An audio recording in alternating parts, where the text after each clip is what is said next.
This book reveals a mental magic that assures success, that absolutely guarantees increased achievement.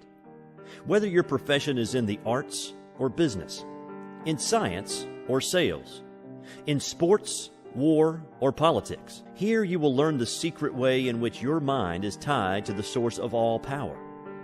You will learn how you are capable of becoming anything and doing anything you can visualize.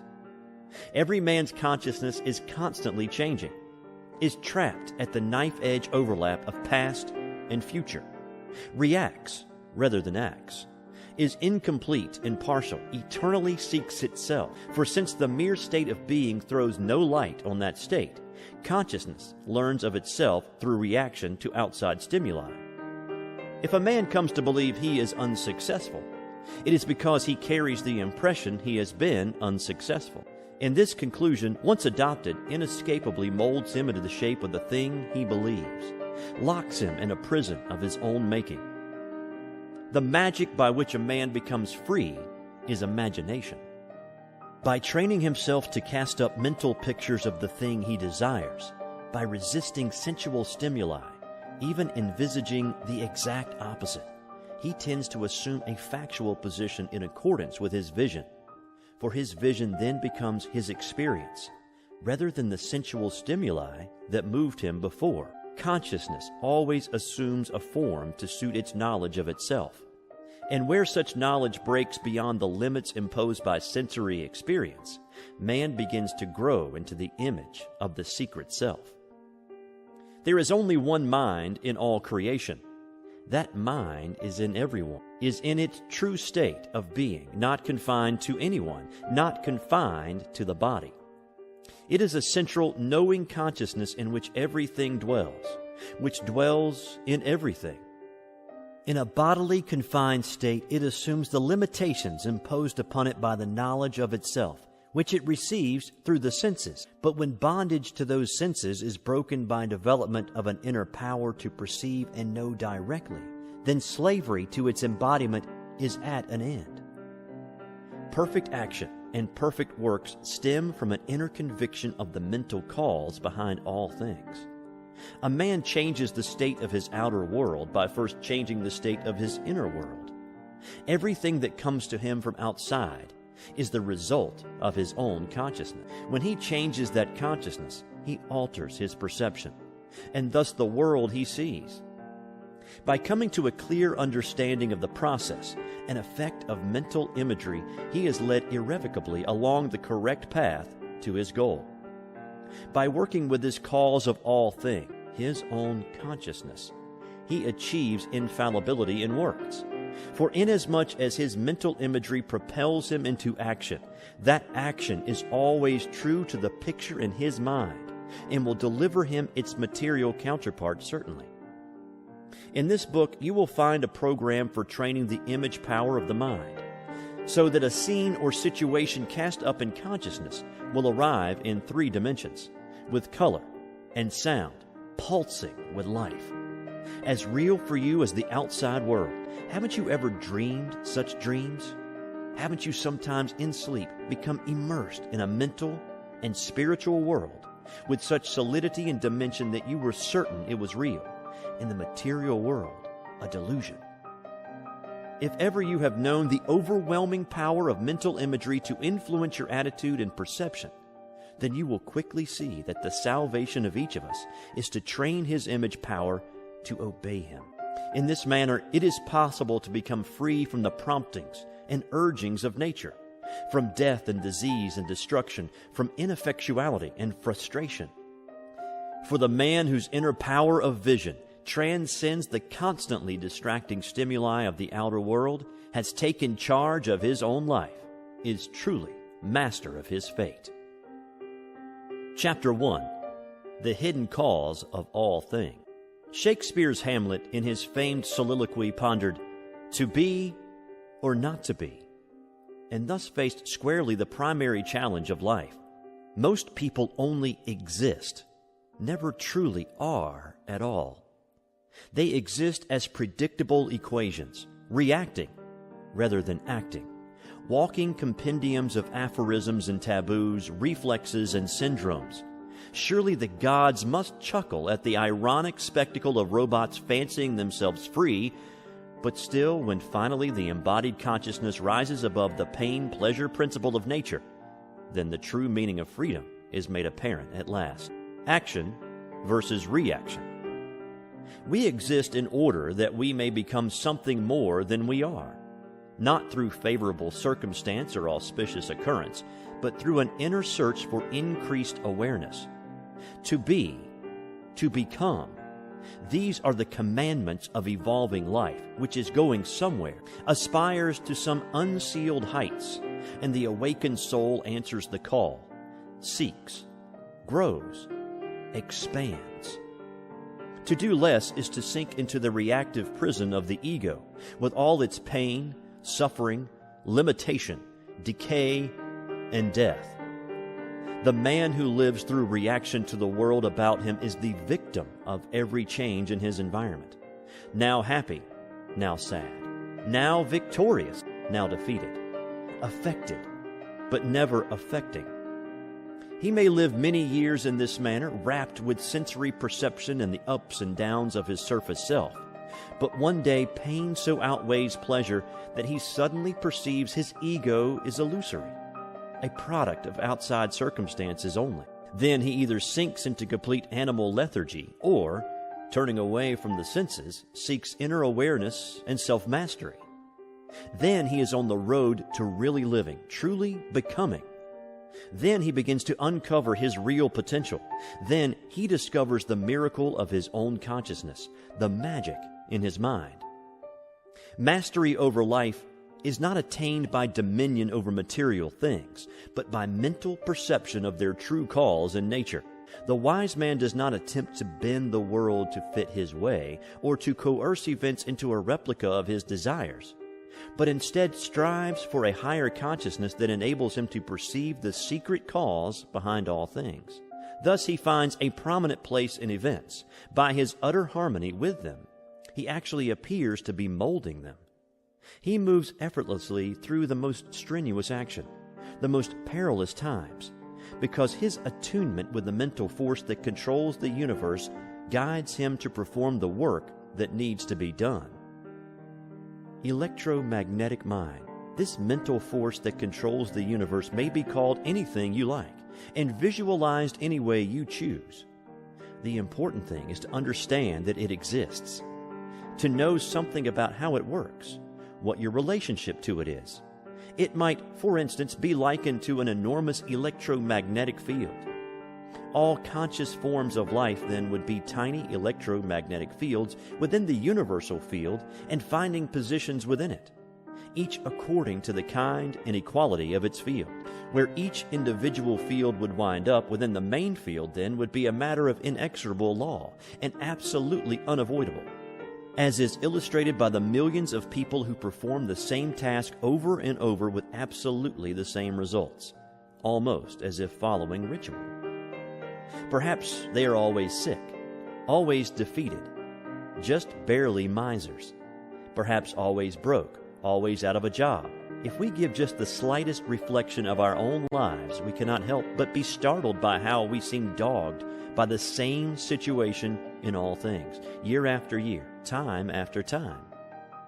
This deadly recurrence is the source of most frustration and mental illness, is the bottom root of all failure. Yet it is avoidable. And the way by which it is avoidable brings complete emancipation of the mind and spirit. For the tiny electromagnetic field has inherent within it the ability to change the kind and quality of its field, so that it will be moved about within the main field with all the power and sureness of the main field until it arrives at the position its new quality of consciousness demands. The important thing to remember about this illustration is that the tiny electromagnetic field does not move itself. It is moved by the large field, and behind its movement lies all the power of the large field. Any attempt by it to move itself is obviously futile, since it is held in place by a power infinitely greater than itself. And it is held where it is because of what it is. The moment a change occurs within itself, It is moved by a power outside itself to a new position in the field, one in keeping with its new potential. The mental world. The foregoing is admittedly an analogy, but nevertheless, S.W. Tromp, in his remarkable book, Psychical Physics, has proved beyond all doubt that the human being exudes certain electromagnetic fields, that the earth itself gives off an electromagnetic field, and his illustrations are so impeccably documented that there cannot possibly be any scientific quarrel with them. We indeed may be on the very threshold of scientific proof of those invisible areas of human aspiration that have hitherto been the province of philosophers, diviners, and priests. Departments of investigation into the paranormal abilities of the human psyche have been established at our leading universities, and it is now surely only a matter of time until we are faced with the final irrevocable proof of our intuitive perception, the power of mind over matter. It is a mental world we live in, not a physical one at all. The physical is merely an extension of the mental, and an imperfect extension at that. Everything we see, hear, and feel is not a hard and inescapable fact at all, but only the imperfect revelation to the senses of an idea held in mind.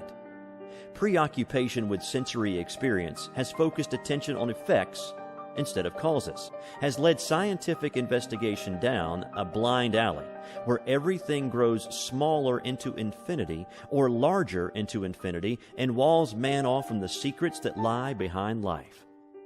It is not the planets and stars, the elements and winds, or even the existence of life itself that is the miracle that demands our attention. It is consciousness. It is the mere fact of being, the ability to say, I. Consciousness is an indisputable fact, the greatest miracle of all, and all the sights and sounds of the world are merely side effects. The hidden. I. To be conscious is to be conscious. There are not different kinds. The I that is in your neighbor is the exact same I within you. It may appear to be different through being attached to different sensory experience, but that is only because it has allowed itself to be conditioned by such experience. In point of actual fact, consciousness is never the result of experience, but the cause instead. And wherever we find it, it is primarily aware of existing, of being I. There is only one basic consciousness in all creation. It takes up its residence in all things, appears to be different according to the things it enters into, but in essence is never changed at all. It is intelligence, awareness, energy, power, creativeness, the stuff from which all things are made. It is the Alpha and Omega of existence, first cause. It is you. Everything in nature contains all the powers of nature.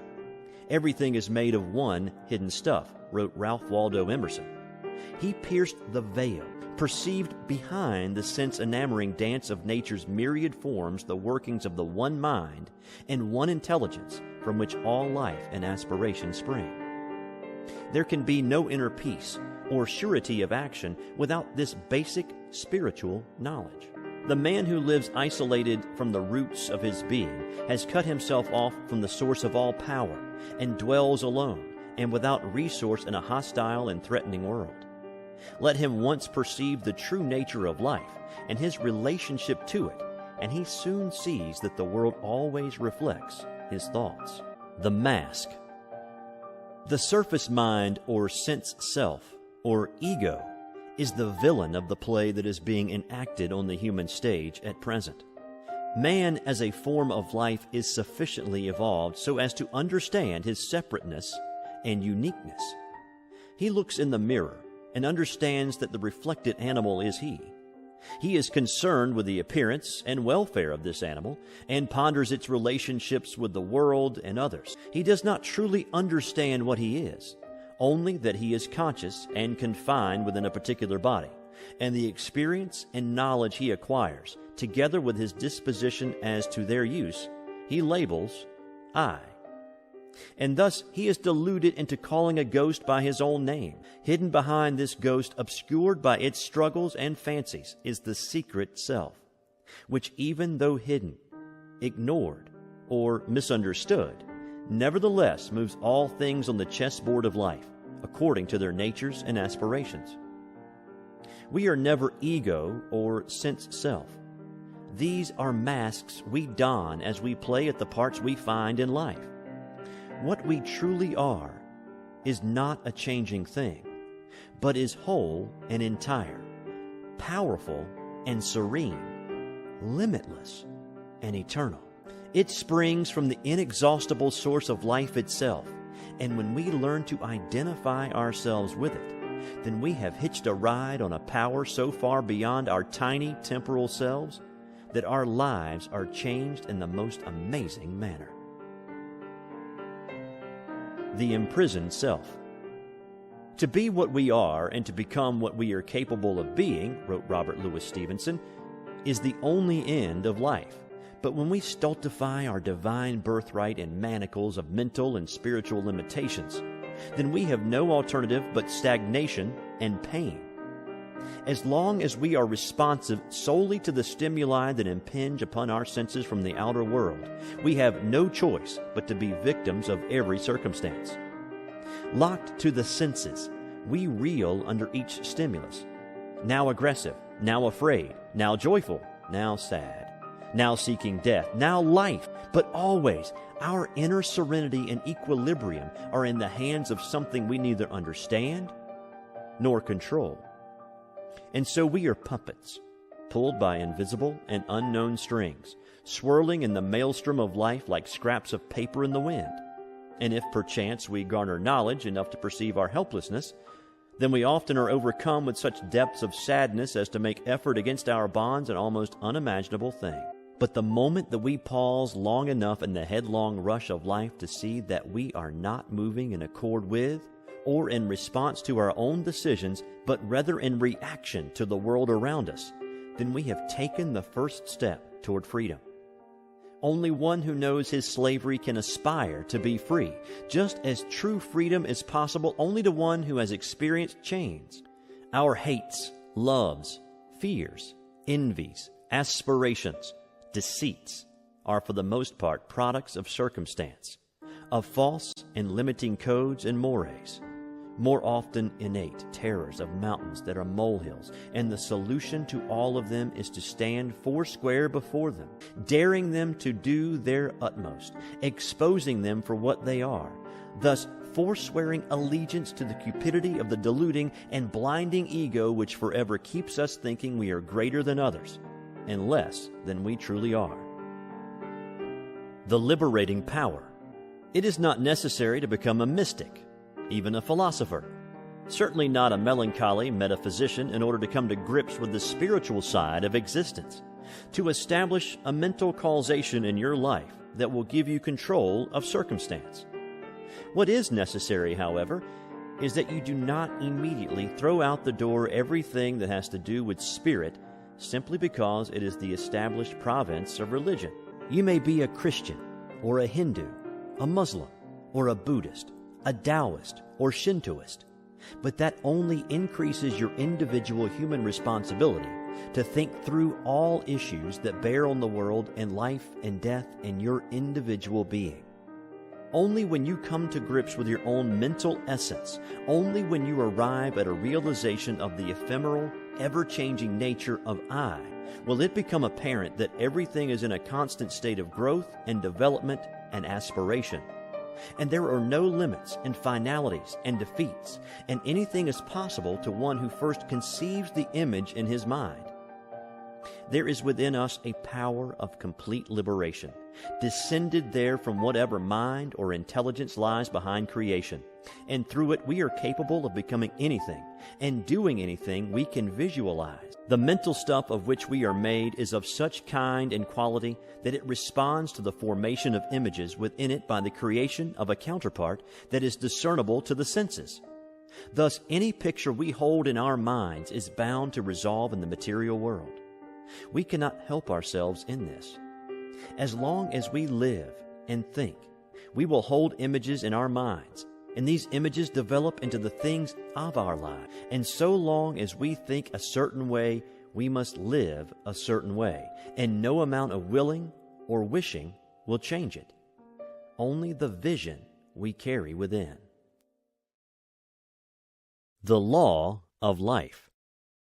It is astounding and sad to see the many thousands of people whose mental machinery keeps delivering to them the very effects they say they do not want. They bewail the fact that they are poor, but that doesn't make them richer. They complain about their aches and pains, but they keep right on being sick. They say that nobody likes them, which means they don't like anybody. They aren't bold, they aren't aggressive, they aren't imaginative. Mentally, they quiver and quake and are bound to negative delusion. It simply doesn't matter what the picture in your mind is. It is delivered nonetheless, with the same amount of faithfulness and promptness if it is a picture of poverty or disease or fear or failure as it would be if it were a picture of wealth or health or courage or success. The law of life is this: all things, both good and evil, are constructed from an image held in mind. A tightrope walker edges swiftly out on his elastic and minuscule support. High in the air, wavering, suspended on a thin black line, he seems to transgress all normal laws of behavior. What is astonishing is not that he is able to do this thing so well, but that he dares attempt it at all. Yet what he is doing is an inescapable result of mental law. Long before he set his first uncertain steps on the taut wire, he made a picture in his mind. Throughout his early bumbling attempts, the picture persisted. He saw himself, agile, balanced, adroitly crossing the swaying wire, and this vision sustained him through all early failures. Now he flaunts his skill and courage in the very face of death, nonchalantly as the spectators gasp. He is sure, poised, confident, delivered of all fear and mishap by the sustaining picture within. Image power. The image power of the mind is imagination. But just what imagination is and where it comes from, nobody seems to know. A famous surgeon is reputed to have remarked that he had sliced open many a brain without ever having seen a picture or found a thought. The imagination certainly is no more exclusive property of the brain than of the arm, a leg, or the stomach. Thinking is performed not by a part of the body, or even the whole body, but by the inhabitant within. It is that function which enables consciousness to know its surroundings and to know itself. Only one who thinks is able to say, I. Only one who can say, I, is able to cast up pictures within his own being, known to no others. The eternal striving, knowledge, and capacity, the most apparent thing about life, is resolved always by two principal elements of the strife: the knower and the thing to be known. By definition, these appear to be separate, and we observe that a man ordinarily copes with the outer world by tabulating the manner in which it impinges upon his senses. A thing is so long and so wide, and weighs so much, and is so hard, and a certain color. A name is given it, and as long as each subsequent time it is encountered it maintains the majority of its original characteristics, a man recognizes it for what it is, and knows it when he sees it. If you ask him if it is near, he is able to answer instantly, simply by glancing around. If its presence produces some particular effect upon him, like fear or anger or love or tension, then the mere presence or absence of this object may be said to materially affect his life. In that case, his state of mind is not a matter of his own determination, but instead is the direct result of the object as he encounters it or avoids it in the outer world. Inner vision. Life in animal and vegetable forms is purely a matter of reaction. There is first the organism, then there are the elements that intrude their presence upon it. The conflict thus engendered resolves itself in the process of evolution, as each organism attempts to overcome the obstacles it meets. But this influence, through the lower stages of evolution, apparently comes only from outside and is the result of processes and forces beyond the control of the organism. Nature holds the world and life in an iron grip, and lower animal as well as vegetable life is led inexorably along a path it neither understands nor can avoid. A thing is the kind of thing it is through a creative process that appears to be outside it. Existence itself, in any shape or form, appears to be beyond the power and scope of the individual being. We are born, and we die, and nothing within our known powers or knowledge can aid or stop these events. And insofar as we live in response to the senses, we are automatons only, and the shape of our lives is predestined by the circumstances we encounter. Imagination is the tool by which we may be delivered from our bondage. We can decide what we will think. We can decide to originate thought from some secret wellspring within, rather than in response to the stimuli of the outer world. We can resolve that the images in our minds will no longer be products of the conditions we meet, but instead that our visualization will be the result of our inner resources and strength, in conformance with our goals and desires. Thus, the quality of our consciousness will be tempered by our true motivations, and we are freed at once of the trap of defeating our purposes through giving credence to every obstacle. The unalterable law is this: only that which takes root in mind can become a fact in the world. Thus, the man whose consciousness is influenced only by the goals and purposes he has set within is delivered of all defeat and failure. For obstacles then are only temporary and have no effect upon his inner being. Only that which conforms to his inner vision is accepted home at last and allowed to take root in the plastic, creative medium of the secret self. The secret self. It is knowledge about and faith in this secret self that is the key to correct use of the imagination. No man lives in the dark when he learns where the light is.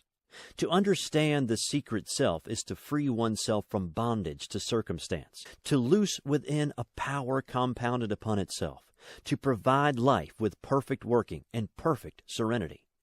This entity within each of us, not the ego, not experience, not time or circumstance or place or position, but consciousness only, the I divested of all accoutrement, except pure sense of existence. This is the self that contains all power, whose essence is greater than the individual, greater than 10,000 individuals.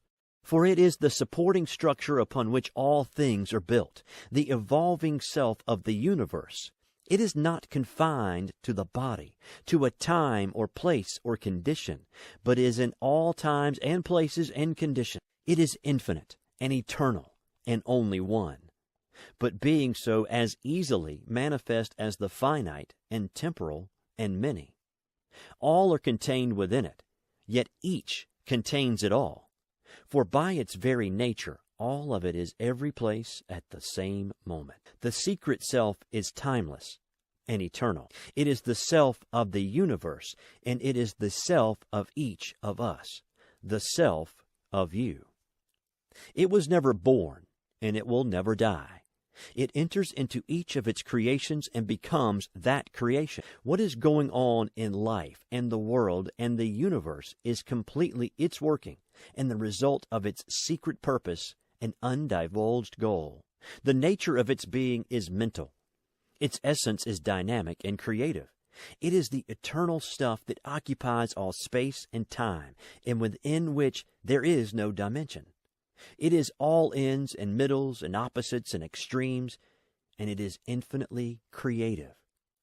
The myriad forms of life are but a tiny indication of its vast potential for plastic multiplicity out of its essential oneness.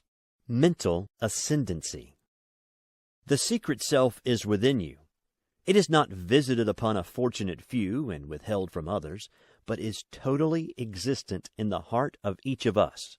Insofar as we are able to divorce ourselves from the world and the ego and sensual stimuli, we will become increasingly aware of its existence within and consciously strive to identify ourselves with it. It is through this identification that the seeds of power are sown. One who is able to cast off the limitations of ego and improve the quality of his consciousness through disciplinary use of the imagination is able by means of direct identification to become one with the secret self, and thus attain to a measure of its power for perfection. The potential for achieving this astounding goal lies within each of us. By means of inner mental ascendancy and pictorial definition, a man may become one with the purposes of the secret self, and thus become infallible in his works and his goals. This is a pretty big capsule to swallow. Our materialistic society, with its reverence for the products of science, has excised 3/4 of our mentality. We have concerned ourselves too much with the world, what it is, what is in it, how we can use it, and today we know little more of the origins and purposes of life than we did before men were able to read and write. It is difficult when we know something of the principles of the gasoline engine, the generation and transmission of electricity, the refining and tempering of steel, of electronic and radio transmission, to admit the possibility that something radically opposed to the viewpoint of science could have a foundation in fact. Science says the laws of nature are supreme, and man must learn to live with them in order to prosper. Now comes this diametrically opposed theory. Nature is subservient to mind. Not the mind of man as we know it, but the supreme mind or secret self that lies behind life. And this secret self is within each of us. We can come to know it and to use it, and thus transcend the laws of nature and free ourselves from bondage to the senses and the material world. Thoughts become things. What is going on in life is the evolution of the individual to complete oneness with the secret self. The universal being that lies behind creation has differentiated into finite form, taken disguise, so to speak, in order to work out the manifold sides of its infinite and eternal nature. Therefore, the man who expands his consciousness is fulfilling the fondest wish of life.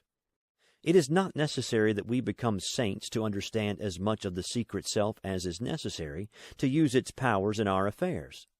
To know this law is enough. Whatever we accept as a permanent mental image in our consciousness must manifest in our world, for we become in life what we are in consciousness, and nothing can alter that fact.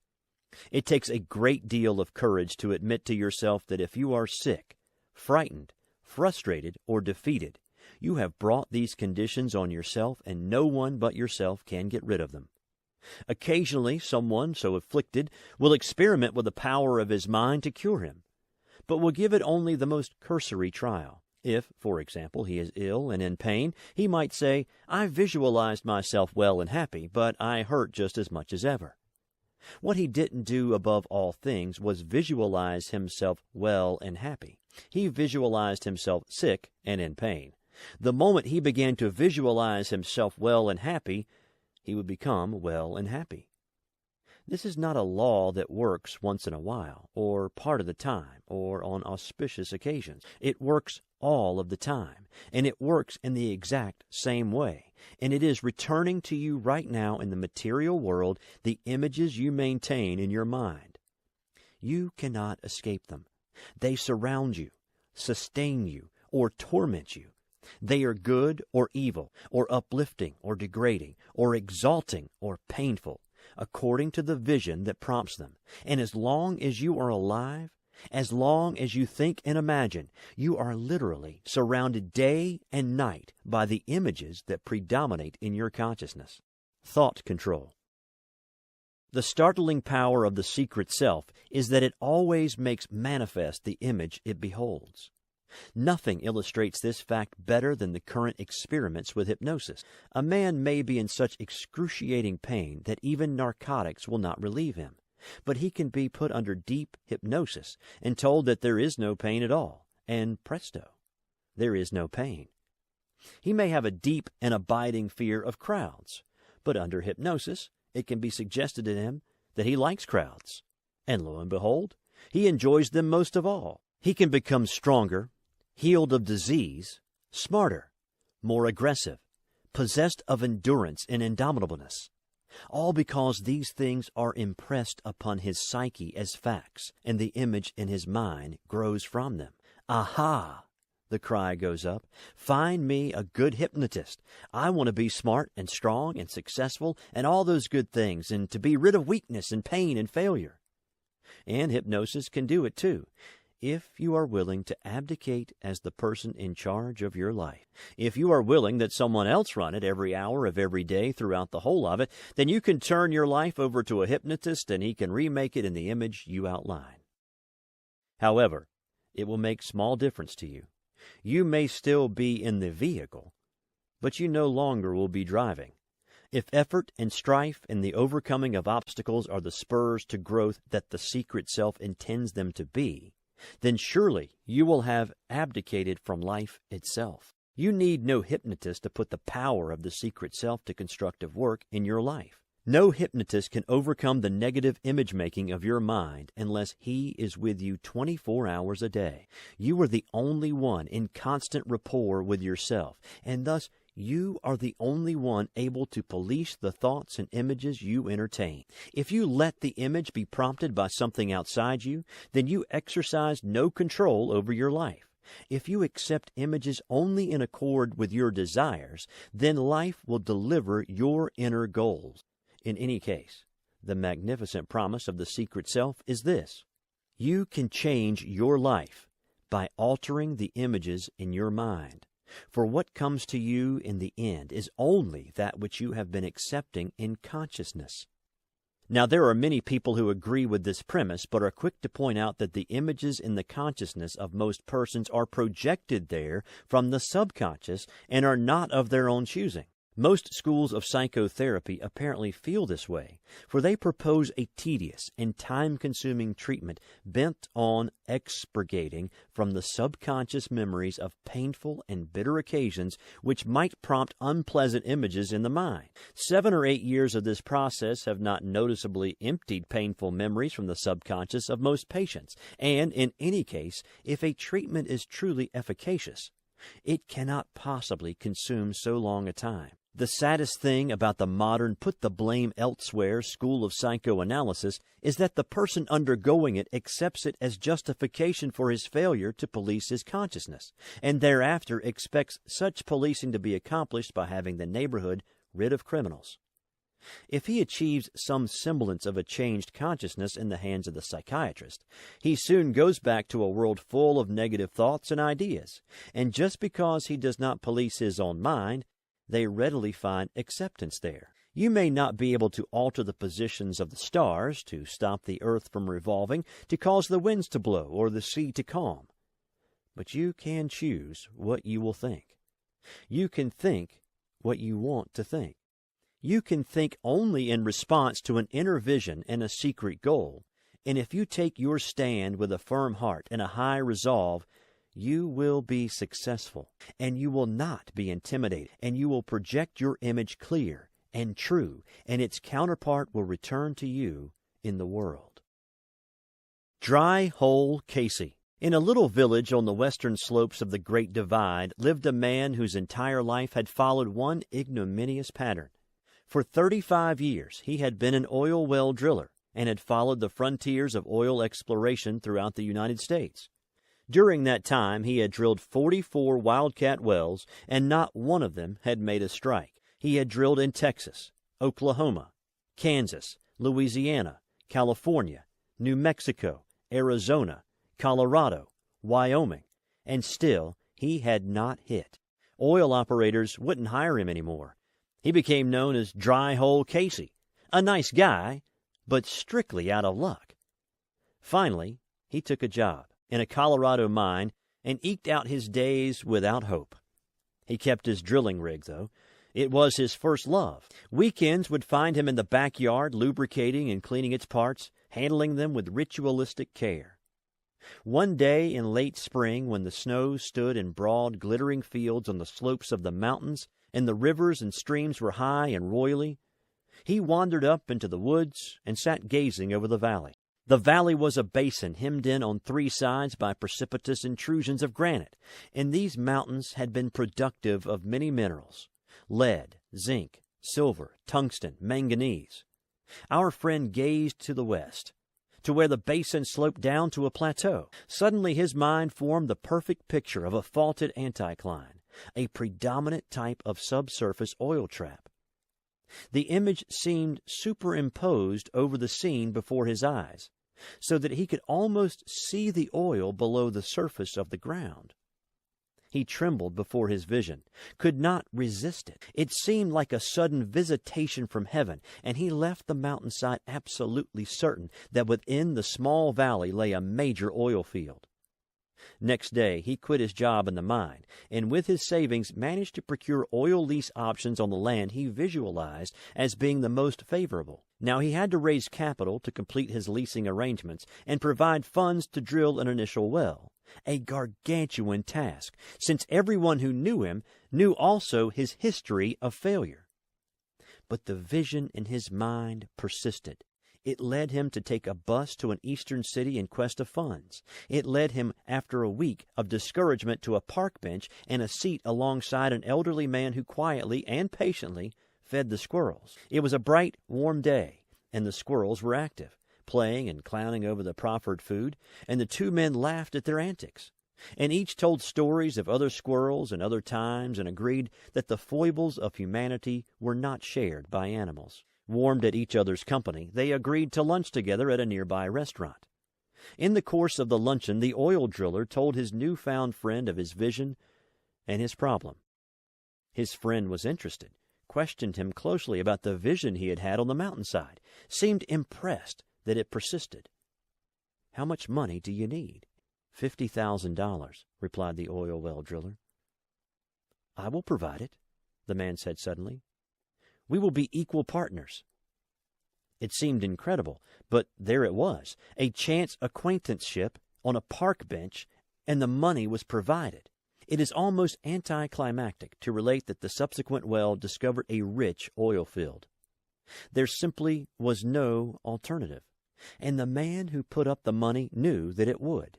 He had had sufficient experience with the power of inner vision to manifest in the world to be absolutely sure of his position. He did not dwell for a moment on his partner's previous failures, only on the vision that possessed him now. Dissolving the mask of vanity. What strange alchemy prompted our oil driller to have this clear vision in his mind, a vision that subsequently made him a rich man, when his whole previous life had been one unbroken line of failure? Surely the wells he had drilled before had been drilled in response to a vision too. Why should they have failed? They failed because the vision he possessed then was one of failure. Sure, he would have denied it, but it was true. Perhaps a sense of the great hazard connected with searching for oil lay at the crux of his subconscious. Perhaps he felt that the odds were against him. Perhaps he was conscious of the fact that there are millions of acres of land without oil under them. In any case, his vision was one of failure, from whatever cause, and he was led into those arrangements that would inevitably cause him to put his drill bit down in barren soil. And in two cases where he actually had drilled on productive land, he once had ceased making hole only 27 feet above the productive formation, and another time failed to make a test of a sand that later produced several million barrels. But he could not help himself. He was only following the dictates of the vision in his mind. See how different his behavior was in the discovery of the basin field? He saw the oil. He knew it was there. There was not the slightest doubt in his mind, and that is the way he acted. There was no resisting him this time. His vision was for production, and that is what resulted. Why? Why did he finally have a positive vision after harboring a negative one for so many years? Such a question could not be answered with certainty without making an intensive study of the man, but in all probability, the debilitating and crippling factor was fear. Fear, more than any other single thing, warps and distorts our vision. Our oil driller most likely was afraid of failure, and his apprehension twisted his inner vision from success to defeat. He couldn't win as long as the fear stayed with him. Finally, when he had reached the absolute bottom, when the business he loved had rejected him, and the men in it no longer would hire him, fear simply left him. Everything bad had happened already. What more was there to fear? And in this psychologically relieved attitude, the secret self was able to get through the mask of vanity, and the ensuing vision inevitably brought success. Mind over matter. "It is computed," wrote Jonathan Swift, "that 11,000 persons have at several times suffered death rather than submit to break their eggs at the smaller end." The resistance of the human mind to change is amazing, especially when it appears so obvious that life itself is nothing more than change. Multitudes of people, many of them very intelligent, argue that all cause is in the physical world, and that mentality only observed. They seem determined to go down to their deaths with this frightfully erroneous viewpoint, even though their own inner attitudes belie their stand, even though their slogans extol the power of mind over matter. On locker room doors and conference room walls, the framed and placarded slogans emblazon their messages. A quitter never wins. A winner never quits. A team that won't be beat can't be beat. Put your heart in it. All else will follow. Make up your mind, and you make up the future. But these verbal expositions to thoughtful vision are regarded as having precedence only in such matters as team effort, to bind together the group for a purpose, and their tremendous importance to individual creativeness is largely overlooked. From the inner vision all things are done. The bridge is built, the tower constructed, the oil well drilled, the motion picture made, the book written, the picture painted, music composed, outer space probed, secrets of the atom exposed. There is absolutely no such thing as accomplishment unless it is preceded by a vision of that accomplishment. You simply can't reach across the table and pick up a dish unless you first have the mental image. All things come to all people according to the pictures that form in their minds, and the effort that is expended in this world to escape fates that are inevitable is sufficient to construct a tower to the sun. No amount of movement, of physical energy expended, can prevail against a wrong mental image.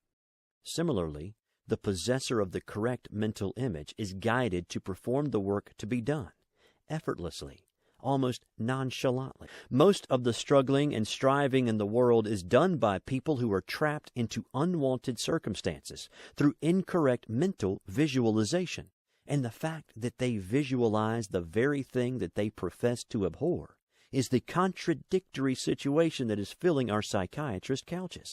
Mastery over fate. Bernard Spinoza wrote, "So long as a man imagines that he cannot do this or that, so long is he determined not to do it. And consequently, so long is it impossible to him that he should do it." The picture that forms in the mind, whether for good or ill, will deliver its inevitable consequence. The problem is not with the mental or spiritual fact of physical fulfillment of mental visualization, but rather of finding a key that will enable each person to cast up mental images at will, hold them until realization, and not have other images intruded by the recalcitrant subconscious, which so often runs contrary to the wishes of the conscious mind. In the deeper reaches of the human psyche, the seeds are formed that motivate a whole life, and a man either accedes to or takes command of these invisible prompters. If he exceeds, his life will be run from a source beyond his conscious control. If he takes command, he becomes master of his fate. Taking command is never as simple as it sounds. It requires a firmness and boldness that only few people innately possess. Most of us live as complete slaves to reaction, absolute victims of the commands of the subconscious, and we seldom, if ever, even think it possible that we can overcome our feelings and react in an entirely different way than circumstances would have us do. For example, if you participate in a test and defeat seems inevitable, you only make it certain by exceeding. But if you keep alive your spirit by a vision of victory, by an absolute resistance to the importunities of defeat and disaster, who knows what miracles may occur? The mental vision that resists all sensual stimuli becomes at length a thing unto itself, and its resolution as objective fact in the material world cries out for utterance and will not be stifled. Nature's vast creativity springs from the infinite potentiality of the secret self. Anything possible of conception is sure to eventually be created as a solid material fact for all the world to witness. There is no such thing as an idea without a visible resolution, for the great plasticity of the secret self shapes every idea contained within it, and whoever is possessed of a thought is possessed of a thing as well, as long as he holds his image clear. Creativity. Creativeness is not part of the surface self, of the ego, the conscious mind, the physical or sensual being. It emanates upward through the levels of consciousness from the secret self, takes shape and form through a power greatly beyond and infinitely more powerful than the small, individual I.